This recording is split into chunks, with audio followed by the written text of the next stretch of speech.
everyone, Dr. David Perotti here. I'm going to spend the next couple of minutes with you describing a really common problem that a lot of people have, and the three things that'll be signals to you if that's happening to you too. So I want to talk about being off target. So it happens a lot to us without even kind of realizing it. So these are three of the major signs to look out for, and they might help you to know that you're off target rather than heading towards what you really want to accomplish in life. So sign number one is that you're trying really hard. And some people might say, well, isn't that a good thing? Isn't hard work a virtue and a value that our current society values? And the answer to that is yes and no.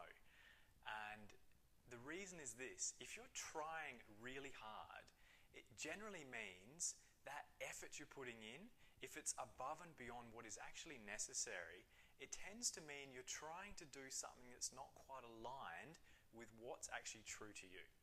So, if you're doing those things which actually inspire you, which are your highest values, you might say, it becomes effortless.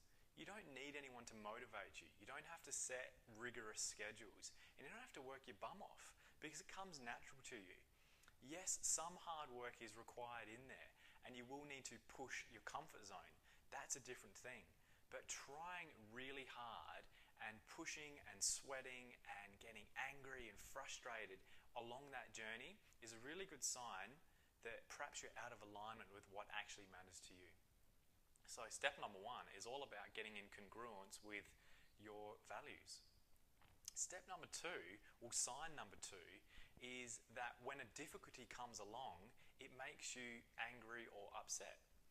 Now this is classic. So when we're going along in our lives, something comes along that pushes our buttons, as it were.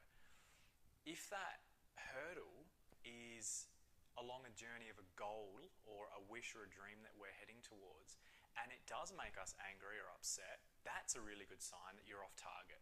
Because again, if you're doing something that you're inspired by, that you naturally want to do, that no one has to tell you or remind you or motivate you to do, those hurdles in general are surmounted with relative ease.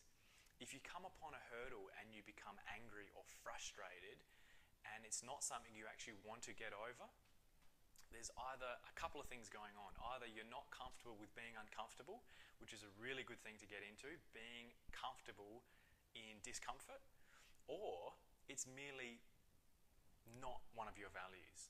So, a couple of things on the second point is get comfortable being uncomfortable. Push your comfort zone just that little bit and that little bit more. But you've got to make sure that those things you're pushing it in are aligned with your values. There's no sense doing things and heading towards a goal if it's just some arbitrary thing that you've had injected upon you. So get in congruence with your true values, set goals according to those, and then hurdles that you do come across, which are inevitable by the way, you'll surmount with relative ease. So that's point number two, or sign number two. Sign number three is that you're procrastinating. So you've got these grand plans and dreams and goals and wishes, and instead of doing them, you're checking email and you're on Facebook and you're watching TV and you're going for a walk, or you're just generally creating tasks not related to your goal. If that's you, if you're procrastinating on anything, take a hard look at that goal, because it's probably not aligned to what's important to you. Again, it all comes back to your values.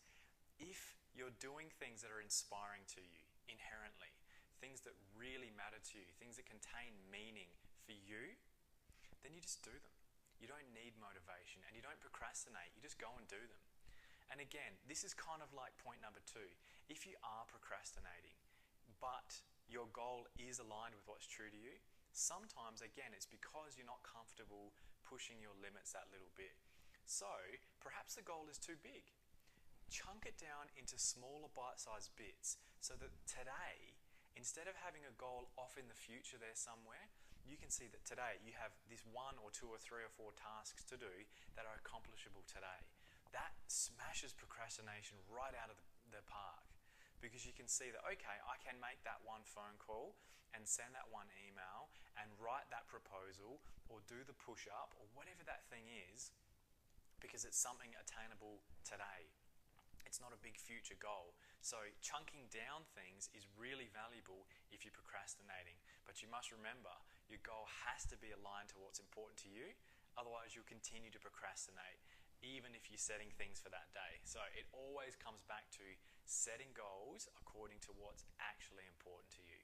So they're the 3 points. I hope that you start to recognize those now. And if you see them popping up in your daily life, you can recognize them, learn the lesson associated with it, and then get back on track with real goals that actually are inspiring to you. Good luck.